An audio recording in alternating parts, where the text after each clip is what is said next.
Hello, hello to whoever you are, wherever you are. This is Joe Pusateri, and I am living the sober life.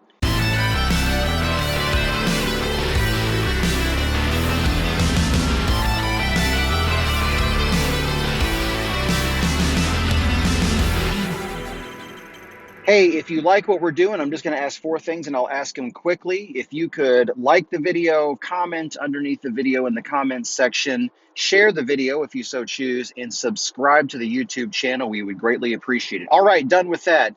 Today, I want to talk just very briefly about the seventh step of 12-step recovery. So just as a recap, the fourth step is to make a searching and fearless moral inventory of ourselves, which includes our resentments, our relationships, and our fears, an inventory of those things, going through our lives and seeing where we have been maladjusted to life. Then in our fifth step, we talk about those things. We admit the nature of our wrongs to God, ourselves, and another human being. The sixth step is to become entirely ready to have God remove those defects of character. The defects of character are the things that we discover in the inventory in the fourth step. And then the seventh step is humbly ask God to remove our shortcomings. And just so you know, shortcomings and character defects are exactly the same thing. The author of the 12 steps just didn't want to repeat himself. So, what is that all about? Well, to humbly ask God to remove our shortcomings, in one sense, is just as simple as it sounds.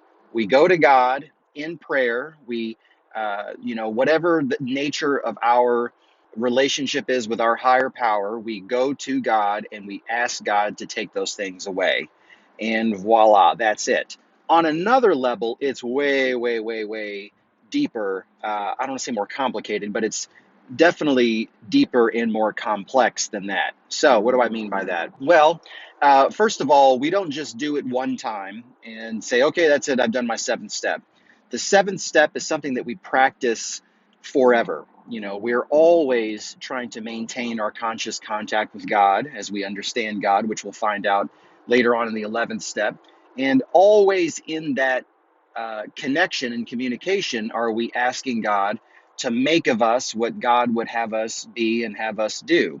So the seventh step is kind of a continuous step that we perform throughout our life.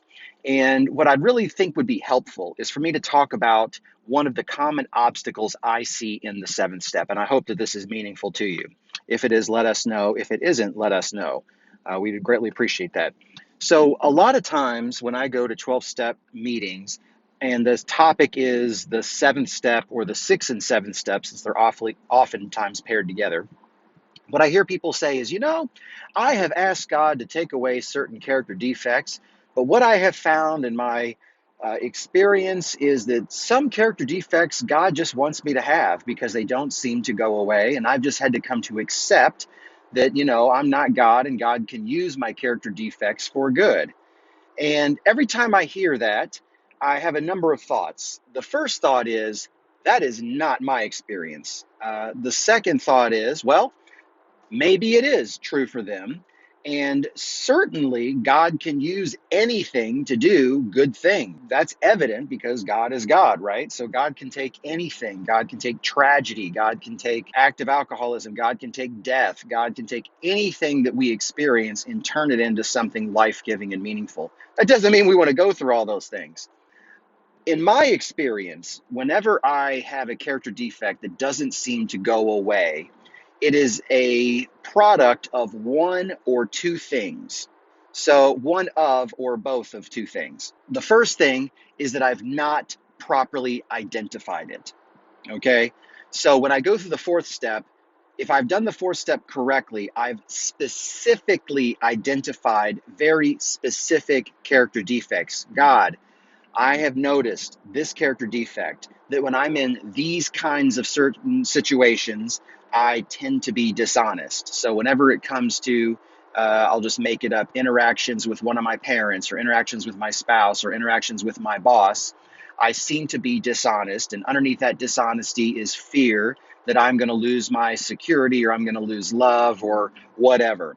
So I have to be very specific when I identify character defects. And then when I go to God, I have to be very specific in what I'm asking God to take away. So if on one hand I say, God, make me better, I probably can't expect a whole lot because I'm not being very specific about what that even means. And that is kind of lazy, I would say. If somebody says, just make me better, I would really doubt their desire to have God mold and shape them into something new. However, if I were to go to God and say, God, please take away my temptation to be dishonest when I have interactions with my spouse. And I could even be more specific than that when it comes to money or something along those lines. That's very specific. And I think that that's going to have a better chance of a positive outcome if I can be that specific. The other ingredient to it is I have to be truly willing to let it go. So we have to come face to face that we don't have character defects for no reason. We usually have character defects because we get something out of it.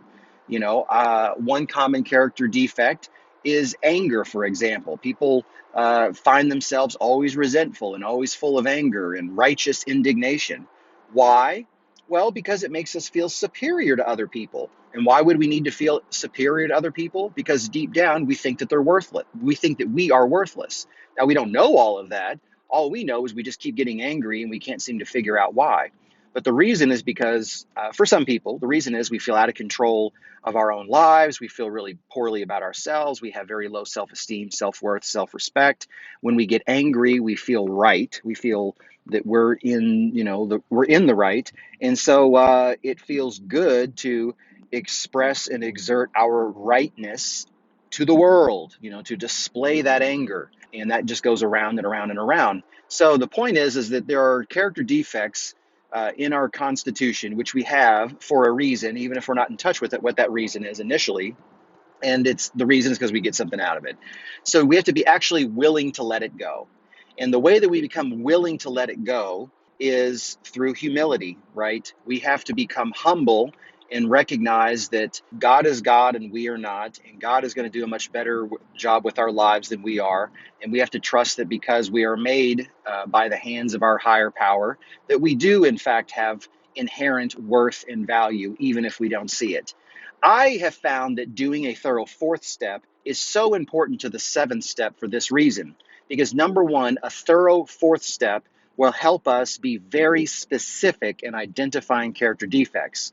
Number two, a very thorough fourth step will also help us become very willing to let them go. Because what happens is when we get to our fourth column in our fourth step of the resentment inventory, for example, we see how we have been selfish, dishonest, self-seeking, or frightened when it comes to a resentment that we have. In other words, it takes that thing that we're experiencing, a resentment towards a person, and we're seeing how it connects to our own bad behavior. And when we make that connection, we go, wow, I don't want that to be the case. I don't want to experience this. I don't want to be like that. So, yeah, I want to be rid of this resentment. I want to be rid of these character defects. And that becomes motivation. When I see, for example, how, my tendency to become angry and resentful at people manifests itself in other ways with bad behavior towards my children, who I love with all of my heart and soul, then I can go, yeah, I want to be rid of that because I don't want to hurt my children. I hope that makes some kind of sense. So when that's the case, I believe that when we know what the character defect is and we truly are willing to let it go, my experience, I can't speak for everybody, but just trust me here. My experience is God will take them. God will take them and God will take them sooner than you can possibly imagine. People that say, well, I think God just wants me to have this character defect. Hey, I'm not God. Maybe that's true. I don't know. But I'm skeptical anytime I hear someone say that, I think God wants me to be a jerk to my kids. I think God just wants me to be a liar. I think God wants me to be a thief. I think, I've asked God to help me, stop being a pickpocket or a shoplifter or, help me stop cheating on my wife or whatever. And, God hasn't taken it away. So I guess God wants me to be those things. I'm usually like, no, I think between you and God, it's you that doesn't want that character defect to go away. Just saying. But again, I have to be humble. I have to be honest. And the honest truth is, I don't know what God wants. And that could very well be the truth. It's up to you when you hear somebody share. If it resonates with you, then that's what you should follow, I suggest that you surround that with prayer and consultation with your sponsor. But if my opinion and my experience means anything, then that is what I've offered you today. I hope that's helpful. If it is, please remember those four things. I'm not asking for money. I'm not asking for any other kind of financial support. But if you can like, comment, share the video, and then subscribe to the YouTube channel, that actually helps me out a lot. And if there's something that is not helpful or you don't think is right, feel free to let us know in the comment section, and that'll help us improve. The whole purpose of this channel is just to help spread the influence and the culture of good recovery, because anyone who is trying to stay sober deserves good recovery, and good recovery is out there, and we want to amplify what good recovery looks like as far and wide as we can reach into the world. So all right, that's it. Love you. Take care. God bless. Have a wonderful day.